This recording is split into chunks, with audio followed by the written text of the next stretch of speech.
Tu m'entends? Oui, je t'entends. Super. Je t'entends super Et bien. vous m'entendez aussi? Fabuleusement bien. J'ai dit que je m'appelais Victoria. Victoria. Oui. Pour France 3 Lille, avec Patrick et Sébastien. Ok, enchanté. Elle dit dans ce temps-là, en plus, c'est bon, bref.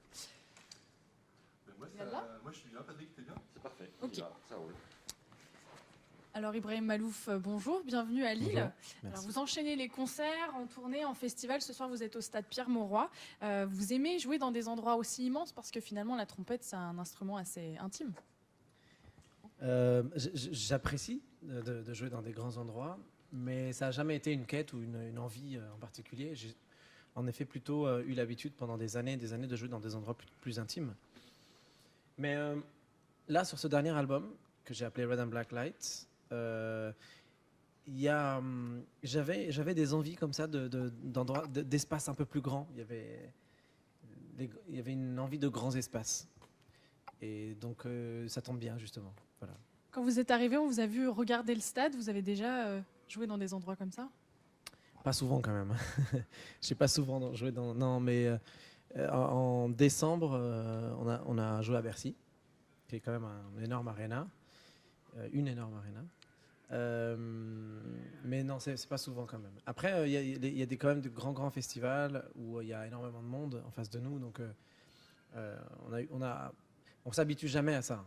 En fait, moi, je m'habitue pas à ça. Mais par contre, il y a l'expérience, la gestion avec le public qui est complètement différente. Quand vous voyez pas les visages vraiment des gens, quand vous posez une question, les gens ne répondent pas vraiment. En fait, il faut aller les chercher beaucoup plus, etc. Donc il y a une démarche qui est quand même assez différente. Justement, le contact avec le public est complètement différent. Est-ce que vous arrivez quand même à faire passer votre générosité à une arène de cette taille-là? J'espère. J'ai le souvenir, en tout cas, qu'à chaque fois qu'on a joué sur des grandes scènes, enfin, c'est pas tellement on dit toujours des grandes scènes, mais en fait, c'est le public qui est grand, pas nous, pas la scène. La scène est plus ou moins toujours à peu près de la même taille d'ailleurs. Mais quand on a joué dans des grands festivals ou sur des scènes avec des grandes salles comme ça, j'ai le souvenir d'avoir vraiment toujours voulu prendre le temps de pas bâcler le truc sous prétexte qu'on est là juste pour faire la fête, alors on fait la fête, puis c'est tout. Non, j'ai pris le temps j'essaie de prendre le temps à chaque fois de parler avec les gens et de calmer en fait tout le monde. Et de dire, c'est pas parce qu'on est 60 000 ou 40 000 ou 20 000 qu'il faut forcément que j'entretienne toujours cette folie. Des fois, on se calme aussi. Attends, j'ai 2-3 trucs à vous dire, on va papoter un peu. Donc ça, c'est marrant comme truc. Mais j'ai toujours le souvenir d'avoir une forme d'intimité, même dans des très, très, très grosses scènes. Alors vous jouez d'un instrument unique, c'est la trompette à quart de ton. Ça vous permet d'atteindre des sonorités très particulières. Est-ce que vous pouvez nous parler un peu de l'histoire de cet instrument?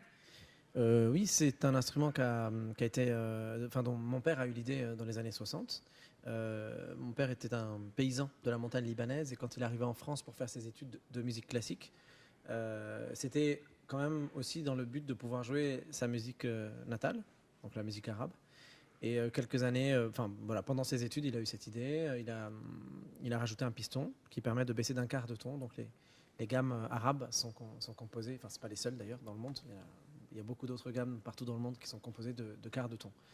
Et donc voilà, moi, mon instrument, donc c'est cette trompette-là. Donc c'est un genre d'instrument hybride parce que je peux autant aller vers la pop, le jazz, la musique latino, les musiques des Balkans, la musique classique évidemment, et la musique arabe.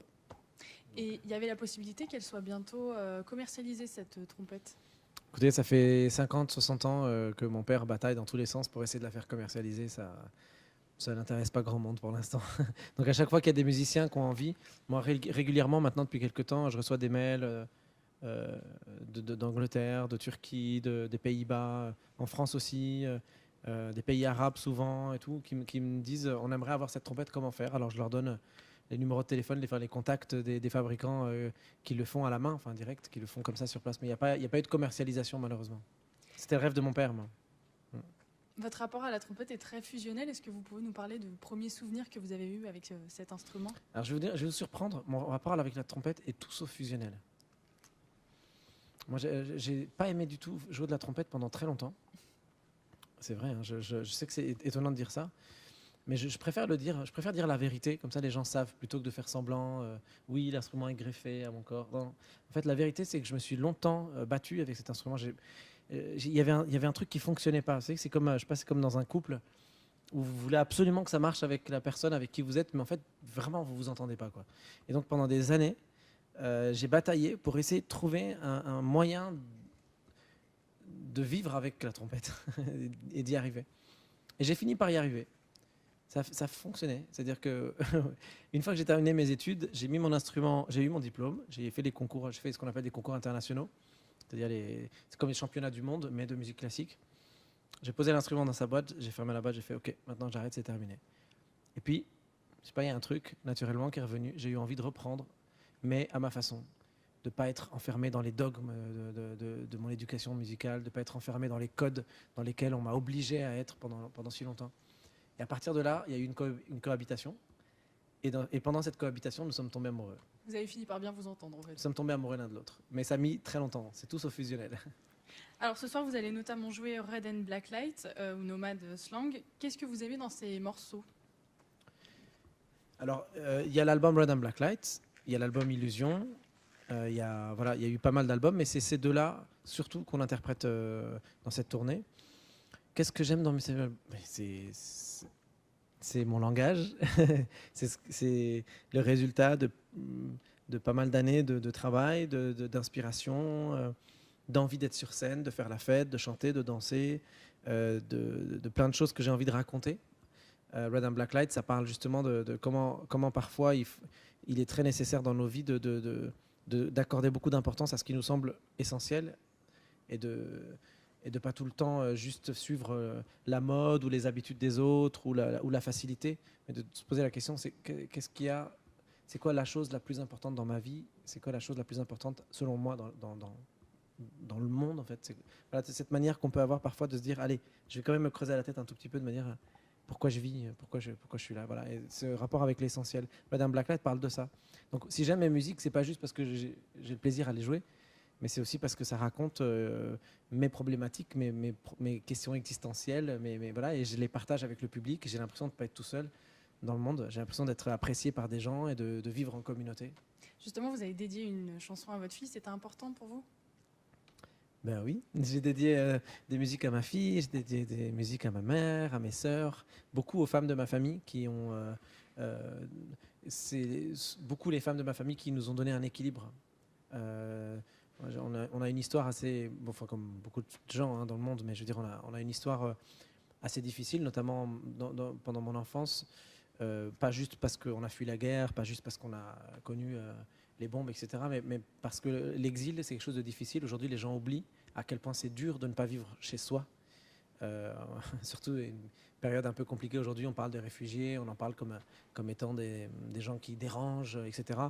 Les gens ne se rendent pas compte à quel point ne pas vivre chez soi et être chez d'autres personnes pour vivre, c'est une situation qui est extrêmement humiliante, extrêmement fatigante au quotidien et qui peut être source d'énormément de traumatisme. Donc ça, puis plein d'autres choses. Voilà. Donc l'enfance n'a pas été toujours très simple. Celles qui nous ont donné cet équilibre, ce sont les femmes qui ont vraiment su, justement, encore une fois, nous ramener en permanence à l'essentiel. Donc tout mon dernier album, Red and Black Light, d'ailleurs, est dédié aux femmes de ma famille. On leur rend hommage, en fait. Je leur rends hommage, exactement.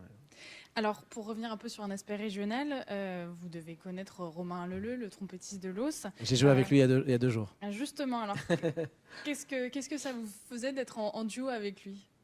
Mais en fait, c'était pas vraiment un duo avec Romain. Je l'ai invité parce que je crois que dans l'école de trompette classique, c'est celui qui a le mieux su prendre un peu cet héritage de tout ce qu'on nous a appris dans les conservatoires et l'école de Maurice André, etc. et de la restituer à sa façon, donc au XXIe siècle, avec ce respect de la tradition de la trompette française. Et donc j'avais envie de l'intégrer dans un hommage à Maurice André que qu'on a fait il y a quelques jours au Théâtre des Champs-Élysées. Et donc j'ai invité Romain et face à lui, j'ai également invité Sergueï Nakariakov, qui est un des plus grands trompettistes, un des meilleurs trompettistes au monde en classique, justement pour mettre en parallèle un peu l'école russe, très influencée par l'école française, et l'école française qu'on oublie toujours forcément, et la culture française l'est tout autant, inspirée des cultures du monde. Voilà. Alors, dans un autre registre, vous allez jouer avant Sting, qui est en concert aussi ce soir avec vous. Vous avez déjà fait des duos avec lui, notamment au Bataclan. Est-ce que vous aimez partager la scène avec Sting? Mais Sting, c'est magique d'être à ses côtés. D'abord parce que c'est quelqu'un qui est entré dans la légende de la musique populaire. C'est un monument de la musique populaire. Ensuite, parce que c'est quelqu'un d'extrêmement humble et très facile d'accès et avec qui il est possible de véritablement avoir de vraies discussions, chose qui n'est pas forcément courante. Moi, j'ai croisé beaucoup de stars.